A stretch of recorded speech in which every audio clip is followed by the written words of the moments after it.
சிம்மராசி என்பவர்களே, சிம்மராசிக்காரங்களாம் பிறப்பிலிருந்தே ஒரு கம்பீரமான தலைமைத்துவம் மிக்க, தைரியம் மிக்க, சுயமரியாதை மிக்க, அரச குணம் மிக்க ராசி அப்படின்னு சொல்லுவாங்க. இந்த ராசிக்காரங்களை பொறுத்த வரைக்கும் சிங்கத்தை அடையாளமாக தெரியுமா வச்சாங்க. இந்த மாதிரி குணங்கள் இருக்கிறதுனால தான் சிம்ம ராசிக்காரங்க இவ்வளோ இதாக இருந்தாலும் ஒரு இலகிய மனம் கொண்டவங்க, குழந்தை மனம் கொண்டவங்க. இவங்களை ஈஸியாக நிறைய பேர் ஏமாற்றிடுவாங்க. இவங்க ஏமாத்துறாங்கன்னு தெரிஞ்சு இவங்களுக்கு போய் நல்லது செய்வாங்க. ஏதோ அவங்க மேலே இருக்கிற பாசம், ஏதோ ஒரு க்ரஷ்ஷு, அந்த மாதிரி விஷயத்தினால இவங்க போய் நிறைய செய்வாங்க. இவர்களால் ஏமாற்றப்பட்டவர்கள் அப்படின்னு யாருமே இருக்க மாட்டாங்க. ஆனால் எத்தனை பேரால் ஏமாந்தாங்க அப்படின்னா சிம்மராசிக்காரர் தான் அதிகமாக இருப்பாங்க. துரோகத்தை அதிகமாக அனுபவித்த ராசி, குடும்ப ரீதியான சிக்கல்களை அதிகமாக அனுபவித்த ராசி, நிறைய கடன் சுமைகளை அதிகமாக அனுபவித்து மறுபடியும் அதை மீண்டு சக்ஸஸ்ஃபுல்லாக வாழ்கிற ராசி, சந்தோஷமாக நிம்மதியாக வாழணும் அப்படின்னு ஆசைப்படக்கூடிய ராசி. அதே போல் கடவுள் உருவாக்கி கொடுப்பார் அப்படிங்கிறது தான் ஒரு நிதர்சனமான உண்மை. இந்த ராசிக்காரரை பொறுத்த வரைக்கும் வாழ்நாள் எவ்வளோ கஷ்டப்பட்டாங்க அப்படின்னா ரொம்ப அதிகமாக சொல்லியிருப்பாங்க. எத்தனை நாள் சார் சந்தோஷமாக இருந்தீங்க அப்படின்னா இப்போ தேடி தான் பார்த்துருப்பாங்க. இனி வரக்கூடிய நாட்கள் சந்தோஷத்திற்கான நாட்கள் அப்படிங்கிறத ஞாபகம் வச்சுக்கோங்க. இந்த ராசியை பொறுத்த வரைக்கும் பல தடைகள் வந்தாலும் தலை குனியாமல் இருக்கக்கூடிய குணம் கொண்டவங்களாக இந்த ராசிக்காரங்க இருப்பாங்க. பல நேரங்களில் பிறருக்கு வழிகாட்டியாக இருக்கக்கூடியவங்க இந்த ராசிக்காரங்க தான். சிம்ம ராசிக்காரர்களோட முக்கியமான குணாதிசயத்தை பற்றி நம்ம தெரிஞ்சுக்கணும். சிம்ம ராசியில் பிறந்தவங்க தலைமைத்துவம் திறன் அப்படின்னு சொல்லுவாங்க. 1000 பேர் இருக்கலாம், 1000 பேரில் 100 பேர் கத்திக்கிட்டு இருக்கலாம். ஆனால் அவங்க ஒருங்கிணைத்து தலைமைத்துவமாக இருப்பாங்கள்ல, அது சிம்மராசி தான். நீங்கள் உங்கள் ஒரு கம்பெனியில் வேலை பார்க்குறீங்க, நீங்கள் டிரைவர் போஸ்ட்டில் இருக்கீங்க, வாட்ச்மேன் போஸ்ட்டில் இருக்கீங்க, ஏதோ ஒரு கீழே இருக்கிற போஸ்ட்டில் இருந்தீங்கனாலும் ஒரு வார்த்தை நீங்கள் சொன்னீங்க அப்படின்னா மேலதிகாரி யோசிப்பான், ஆமாண்ணா நீங்கள் கரெக்டாக தானே சொன்னீங்க அப்படிங்கிறமா. அந்த தலைமைத்துவம் உங்களுக்கு இருக்குது அப்படிங்கிறது தான் மெயின். ஐடியாலஜி பர்சன் நீங்கள். ஒரு எக்ஸாம்பிளுக்கு சொல்கிறேன்னே, இப்போ ஒரு பெரிய போஸ்டிங்கில் இருக்கணும்லாம் நீங்கள் அவசியம் இல்லை. சின்ன போஸ்டிங் இருந்தாலும் அந்த துறையை, அந்த கம்பெனியை வழிநடத்துவதற்கு உங்களால் ஒரு பாயிண்ட்டாவது கொடுக்க முடியும் அப்படிங்கிறது தான் உண்மை. இந்த ராசி பொறுத்தவரைக்கும் தைரியம் அதிகம். மற்றவங்களாம் ரிஸ்க் எடுக்கலாமான்னு யோசிப்பான். நீங்கள் ரிஸ்க் எடுத்துகிட்டு அப்புறம் வந்தால் பார்த்துலாண்டான்னு யோசிப்பீங்க. நேர்மையான பேச்சு இருக்கும். ஏன்னா உங்கள்கிட்ட பொய் இருக்காது, பித்தலாட்டம் இருக்காது, மற்றவனை ஏமாத்தணுங்கிற குணம் கிடையாது. அதனால் நேர்மையான பேச்சு இருக்குது. சுயமரியாதை அதிகமாக இருக்கக்கூடிய நபர் நீங்கள். ரொம்ப சுயமரியாதையோடு இருப்பீங்க. என்ன இருந்தாலும் சுயமரியாதை தான் பெருசு அப்படின்னு நினைப்பீங்க. பெரிய மனசு கொண்ட உருவம் நீங்கள். ரொம்ப ஒரு பெரிய மனசாக இருக்கும். பயங்கரமான பார்க்குறதோட பெரிய கம்பீரமாக இருப்பீங்க. ஆனால் மனசு ரொம்ப தங்கம், ரொம்ப பெரிய மனசு உங்களுக்கு. மற்றவங்களுக்கு கொடுத்து இது பண்ணும் அப்படிங்கிற அளவுக்கு ஒரு பெரிய மனசு உங்களுக்கு. உதவக்கூடிய குணம் அதிகம். மற்றவங்களுக்கு உதவுறதுனாலே நீங்கள் உங்களோட பேர் பிரபலமாக இருக்கும். வெற்றிக்காக போராடக்கூடிய மனநிலை உங்களுக்கு உண்டு. இவங்க யாரிடமும் கையேந்தி விரும்ப மாட்டாங்க. யார்கிட்டையும் போய் நிற்கணும்னு ஆசைப்படவே மாட்டாங்க. யார்கிட்டையும் போய் நிற்கிறதும் பிடிக்காது எங்களுக்கு. தங்களுடைய உழைப்பால் முன்னேறணும் அப்படின்னு நினைக்கக்கூடிய ஒரு நபர். தங்களுடைய உழைப்பால் மற்றவங்களுக்கு செய்யணும் அப்படின்னு நினைக்கக்கூடிய ஒரு உத்தமமான நபர்.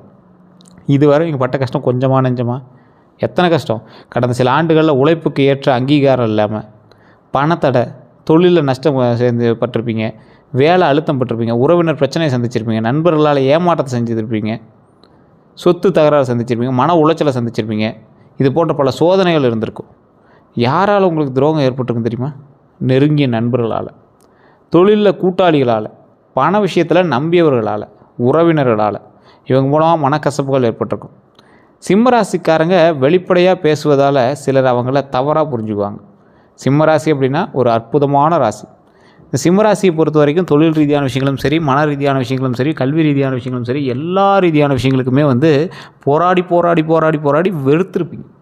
சார் லைஃப்பில் எதுக்கு தான் சார் போராடுறது அப்படிங்கிற மாதிரிலாம் நீங்கள் ரொம்ப ஒரு மனம் நெகிழ்ந்துலாம் சில நேரம்லாம் இருந்திருப்பீங்க.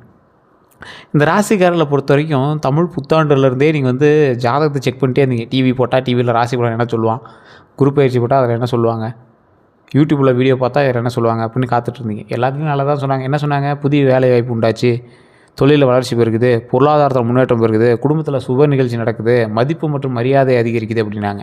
ஆனால் இதில் 20% தான் உங்களுக்கு நடந்தது. ஏன் தெரியுமா? நிறைய பேருக்கு தெரியாத ஒன்று. யூடியூப்பில் போடுறாங்க அப்படின்னாவே நம்பக்கூடாது அப்படின்னு நிறைய பேர் இருப்பீங்களே, உங்களுக்கு தான் நான் சொல்கிறேன். சார் இது மெயினான ஒரு விஷயம் என்ன பண்ணால், இப்போ நீங்கள் பார்க்குறது ராசி பலன். ஆனால் இப்போ ராசி பலனில் உங்களுக்கு ஒரு 60% தான் பழிக்கும். மீதி இருக்கிறதெல்லாம் பழிக்கணும் அப்படின்னா உங்களோட ஜாதகத்தை தான் செக் பண்ணணும். ஜாதகத்தை செக் பண்ணால் அதில் என்னென்னு இருக்கும், உங்களுடைய பிறந்த நேரம், பிறந்த தேதி, பிறந்த ஊர் இருக்கும். நீங்கள் லோக்கலில் இருக்கிற ஜோதிடர்கிட்ட கொண்டு போய் கொடுங்க. அவங்க ஃபஸ்ட்டு செக் பண்ணி சொல்லிட்டோம், இது வரைக்கும் நடந்ததெல்லாம் சொல்லிட்டோம். அது சரியாக இருந்தது அப்படின்னா அங்கே பாருங்கள். அப்படி இல்லை அப்படின்னா கீழே ஒரு நம்பர் கொடுத்துருக்கேன், ஒரு விவிஐபி ஜோதிடர் நம்பர். இவர் ஆசான்னு சொல்லுவாங்க, அதாவது நிறைய பேருக்கு ஜோதிடம் கற்றுக் கொடுப்பாங்கள்ல அவர்.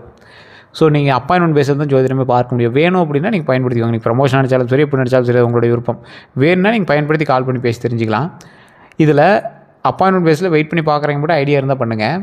இத்தனை விஷயங்களும் உங்களுக்கு நடந்திருக்கா இல்லையான்னு ஏன் சார் உங்களுக்கு கரெக்டாக சொல்ல முடியல அப்படின்னா, எல்லா ராசிக்காரர்களுக்கும் இது நடக்குது அப்படின்னா 12 கோடி பேருக்கு இது ஒரே மாதிரி நடந்திருக்கணும்.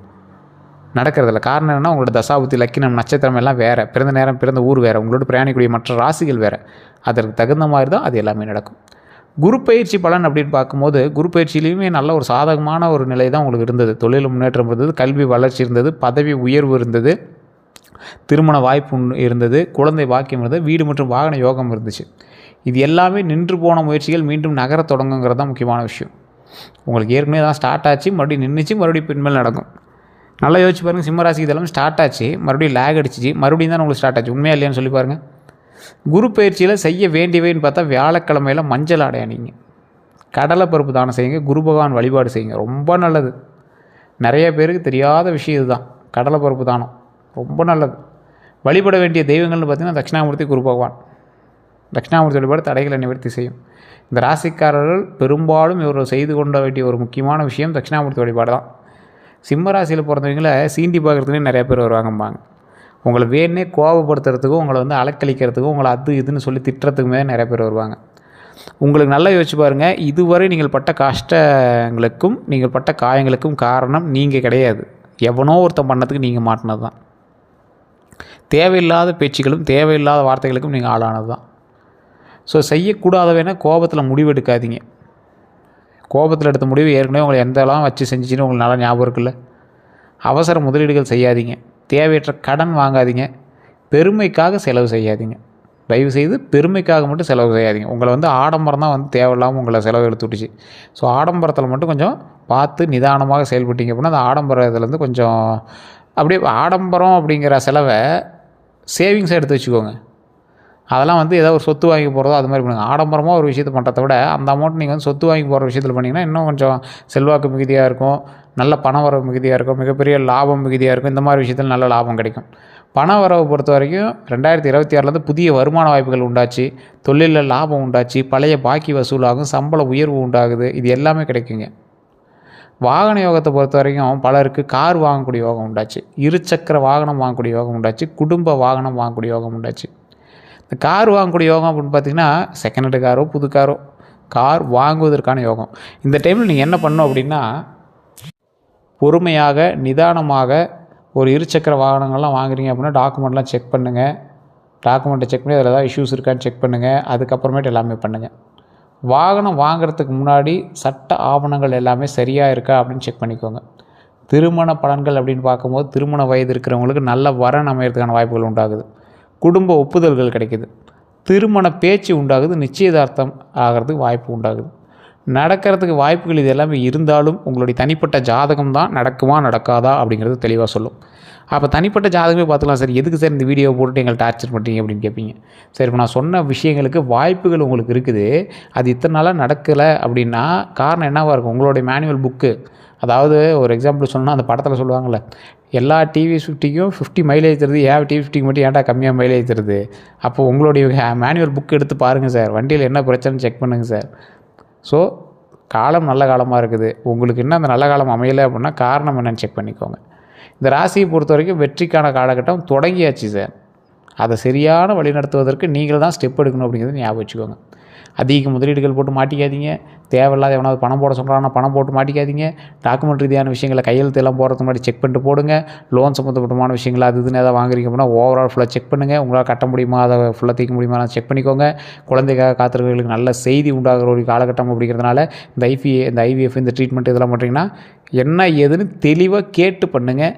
உடல் ஆரோக்கியமாக வச்சுக்கிறதுக்கான வழிகளை பாருங்கள். குழந்தை இல்லாதவர்கள் குழந்தை பாக்கியம் பிறப்பதற்கு ஒரு அற்புதமான காலகட்டம் அப்படிங்கிறதுனால இந்த காலகட்டத்தில் இயற்கையாகவே குழந்தை உங்களுக்கு உருவாகிறதுக்கு வாய்ப்புகள் உண்டு. இல்லை ட்ரீட்மெண்ட் எதாவது பார்த்துருக்கீங்கன்னா அதுக்கு நல்ல செய்தி உண்டாகிறதுக்கு வாய்ப்புகளும் உண்டு. குடும்ப விருத்திக்கான வாய்ப்புகள் உண்டு. குழந்தைகளால் மகிழ்ச்சி கிடைக்கும் அப்படிங்கிறது இந்த காலகட்டத்தில் உங்களுடைய தசாபுத்திகள்னால இருக்குது. அப்போ இந்த காலகட்டத்தில் நல்ல ஒரு வாய்ப்புங்கிறதுனால பயப்படாமல் நீங்கள் பண்ணலாம். திருமண பலன்கள்னு பார்க்கும்போது திருமண வாய்ப்பில் உங்களுக்கு நிறையா வீடியோக்கள் நான் சொல்கிறது தான். திருச்செங்கோடு அர்த்தநாதீஸ்வரர் கோயிலுக்கு போய்ட்டு சொல்லுவேன், அந்த கோயிலுக்கு போய்ட்டு வாங்க ரொம்ப நல்லது அப்படின்னு சொல்லியிருப்பேன். சிம்ம ராசிக்காரர்கள் கண்டிப்பாக அந்த கோயிலுக்கு போய்ட்டு வாங்க ரொம்ப நல்லது. நரசிம்மர் வழிபாடு எங்கே பண்ணீங்க அப்படின்னாலும் ரொம்ப நல்லது. நரசிம்மர் கோயில் எங்கேயாவது இருந்தது அப்படின்னா கண்டிப்பாக போய்ட்டு வாங்க, ரொம்ப ரொம்ப ரொம்ப ரொம்ப நல்லது. ஸோ நங்கவள்ளி அப்படின்னு ஒரு கோயில் இருக்குது. நங்கவள்ளி அப்படிங்கிற ஒரு ஏரியாவில் நரசிம்மர் கோயில் ஒன்று இருக்குதுங்க. அங்கே இருக்கக்கூடிய நரசிம்மர் ஒரு நங்கை வந்து ஒரு சிலையை கீழே வச்சு எடுக்க முடியாமல் மறுபடியும் அந்த சிலை வந்து மறுபடியும் ஓகேயான மாதிரி ஒரு அந்த சிலையை வந்து எடுக்க முடியாமல் அதே இடத்துலையே சுயம்பா உருவாகி அப்படியே கோயிலான மாதிரி ஒரு இடம். அங்கேருந்து பின்னாடி வந்து பாலி மூலமாக ஒரு குகை மாதிரி இதில் இங்கே அபிஷேகம் பண்ணுற தண்ணியெலாம் போய் பின்னாடி குளத்தில் வந்து இறங்கும். மேலே வியூவிலேருந்து பார்க்கும்போது பின்னாடி சிவன் கோயில் இருக்கும், சென்ட்ரல் நரசிம்மர் இருக்கும், இந்த வனம் இருக்கும். வனம்னா யார்? பிரம்மா தானே.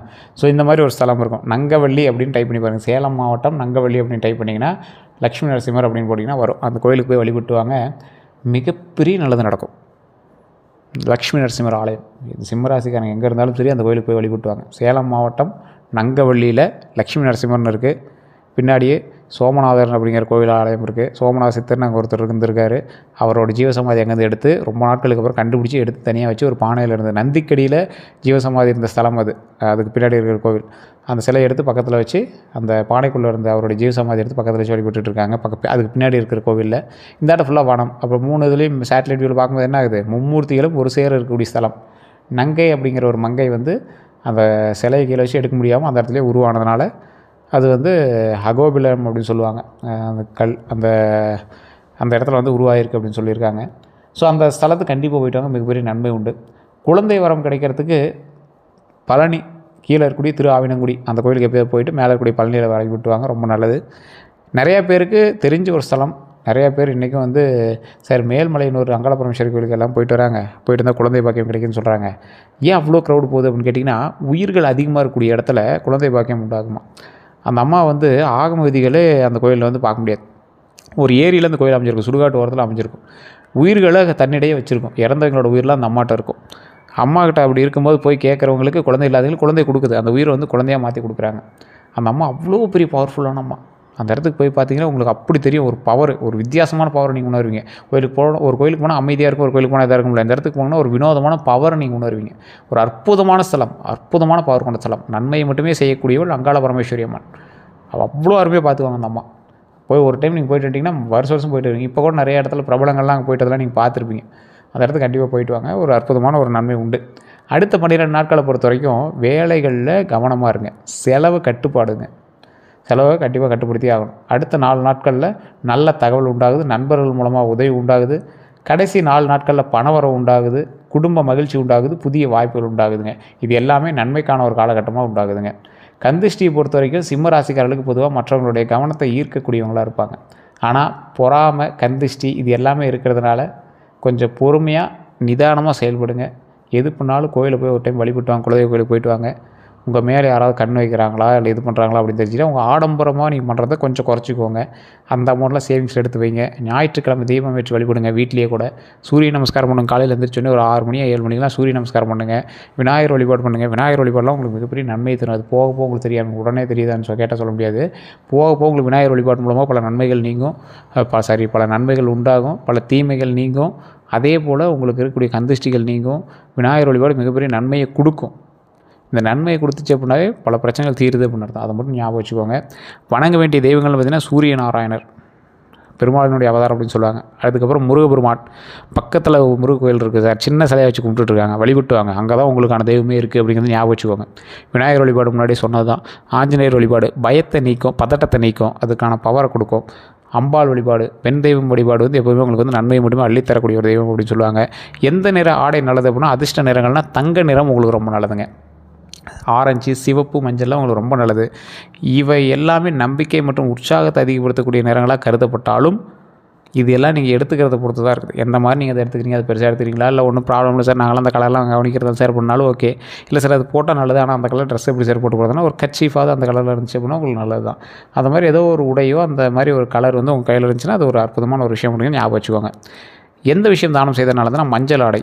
இந்த டைமில் உணவு தானம் பண்ணிங்க அப்படின்னா ரொம்ப நல்லது. அன்னதானம் ஒரு 5 பேத்துக்காக பண்ணுங்கள். எந்தாவது கோயிலையோ இல்லாதவங்களுக்கு ஒரு 5 பேர் தானம் பண்ணிங்கன்னா ரொம்ப நல்லதுங்க. மாணவர்களுக்கு புத்தகம் வாங்கி கொடுங்க. முதியோருக்கு உதவி செலுத்துங்க. ஏதோ ஒரு உதவி. இப்போ குளிர்காலம் அடிக்குது, பெட்ஷீட் ஏதோ ஒன்று வாங்கி கொடுங்க. சாப்பிடாமல் இருக்காங்க, ஒரு 2 சாப்பாடு வாங்கி கொடுங்க. 2 பேர் 2 சாப்பாடு வாங்கி கொடுங்க. அதெல்லாம் ரொம்ப நல்லது. அதே போல் ரத்தினம் உங்களுக்கு வந்து பொதுவாகவே ரூபி மாணிக்கம் வந்து ரொம்ப நல்லது. ஆனாலும் ஜாதகத்தை டைம் செக் பண்ணிட்டு நீங்கள் மாணிக்கம் போட்டிங்க அப்படின்னா இன்னும் ரொம்ப நல்லதுங்க. எந்த கோயிலுக்கு போயிட்டு வரலாம் அப்படின்னா சூரியனார் கோவில் ரொம்ப அற்புதமான ஸ்தலம். பழனி முருகன் ஆலயம், திருச்செந்தூர் முருகன் கோயில், இந்த 2 கோயிலும் நீங்கள் எப்போ வேணாலும் போயிட்டு வாங்க, ரொம்ப நல்லது. ஸ்ரீரங்கநாதர் கோயில் ரொம்ப உங்களுக்கு வந்து ஒரு அமைதி தேவைப்படுது அப்படின்னா அந்த கோயிலுக்கு கண்டிப்பாக நீங்கள் போயிட்டு இருந்தீங்க அப்படின்னா இனி வரக்கூடிய காலங்கள் நிம்மதியாகவும் சந்தோஷமாகவும் இருப்பதற்கு ஒரு அற்புதமான ஸ்தலம். யார்கிட்ட சார் நீங்கள் எச்சரிக்கையாக இருக்குன்னா, அளவுக்கு அதிகமாக புகழ்வர்கிட்ட ரொம்ப எச்சரிக்கையாக இருங்க. அவங்க அப்படியே புகழுவாங்க. டேய் நீ அந்த மாதிரிடா, நீ இந்த மாதிரிடா, வேறு லெவல்டா, நீ ஒரு 5000 பணம் கொடுறா, இப்படி தான் இருக்கும். ஸோ அவங்ககிட்ட மட்டும் எச்சரிக்கையாக இருங்க. பணம் தொடர்பான நெருங்குபவர்கள்ட்ட ரொம்ப எச்சரிக்கையாக இருங்க. பணம் கேட்டு உங்கள்கிட்ட வரவங்களோ சொந்தக்காரர் தான் திருப்பி கொடுத்துருவான், தயவு செய்து இந்த காலகட்டத்தில் வேண்டாம். பொறாமை கொண்டவர்கள்ட்ட ரொம்ப எச்சரிக்கையாக இருங்க. உங்கள் திட்டங்களை அறிய முயற்சிப்பவர்கள்ட்ட ரொம்ப எச்சரிக்கையாக இருங்க. இவங்ககிட்ட கவனமாக இருக்க வேணும். இவங்ககிட்ட கவனமாக இருக்கணும் அப்படிங்கிறது மைண்டில் ஞாபகம் வச்சுக்கோங்க. அதே மாதிரி செய்வன பழிக்குமானா பலர் கேட்கக்கூடிய கேள்வி இதுதான். உங்களுக்கு எண்ணம், உழைப்பு, நேர்மை, இறை நம்பிக்கை இது எல்லாமே இருக்குது. நல்ல பலனை தரக்கூடிய ஒரு விஷயமாக இருந்தாலும் பலர்கிட்ட நீங்கள் வந்து தீங்கு விளைக்கக்கூடிய செயல்களை தவிர்ப்பதே நல்லது அப்படிங்கிறது ஞாபகம் வச்சுக்கோங்க. சிம்ம ராசிக்காரர்களுக்கு மறைந்திருக்கக்கூடிய திறமைகள் எக்கச்சக்கம். தலைமை ஏற்கக்கூடிய திறன் இருக்குது, கூட்டத்தை வழி நடத்தக்கூடிய ஆற்றல் இருக்குது, பேச்சால் கவரக்கூடிய திறன் இருக்குது, கடின சூழ்நிலையிலும் தைரியம் இருக்குது, மற்றவங்ககிட்ட ஊக்கமளிக்கக்கூடிய குணம் உண்டு, வாழ்க்கையில் பின்னர் பெரிய முன்னேற்றம் காணக்கூடிய வாய்ப்பு உண்டு. இது எல்லாமே 2026 கவனிக்க வேண்டிய விஷயம் அப்படிங்கிற மாதிரி சொல்கிறது. இதில் 2026 முடிய போகுது சார், இன்னும் ஒரு 2-3 மாதம் தான் இருக்குது அப்படின்னு கேட்டாலும் இந்த காலகட்டத்தில் கோபத்தை கட்டுப்படுத்துங்க, உடல் நலத்தை கவனிங்க, சேமிப்பு பழக்கத்தை வளர்த்துக்காங்க. யாரையும் முழுசாக நம்பாதீங்க. நம்புறதுக்கு முன்னாடி சிந்திச்சிக்கோங்க. குடும்பத்தினருடன் நேரத்தை செலவிடுங்க. மற்றபடி எல்லாமே அற்புதமாக இருக்குது. இந்த காலகட்டம் ஒரு அற்புதமான காலகட்டம். இதுவரை நம்ம சேனலை சப்ஸ்கிரைப் பண்ண வந்தால் சப்ஸ்கிரைப் பண்ணிக்கோங்க. வேறு ஏதாவது கருத்துக்கள் இருந்தால் மறக்காம கமெண்ட் செக்ஷனில் பதிவிடுங்க. அதே போல் உங்களோட நண்பர்களுக்கு இந்த வீடியோ பகிருங்க. இதுவரை நம்ம சேனலை ஃபாலோ பண்ணிட்டு சப்ஸ்கிரைப் பண்ணிட்டு பக்கத்தில் பெல் பட்டன் ப்ரெஸ் பண்ணி அதில் ஆல் அப்படின்னு கிளிக் பண்ணிக்கோங்க. எல்லாரும் நன்றி நண்பர்களே.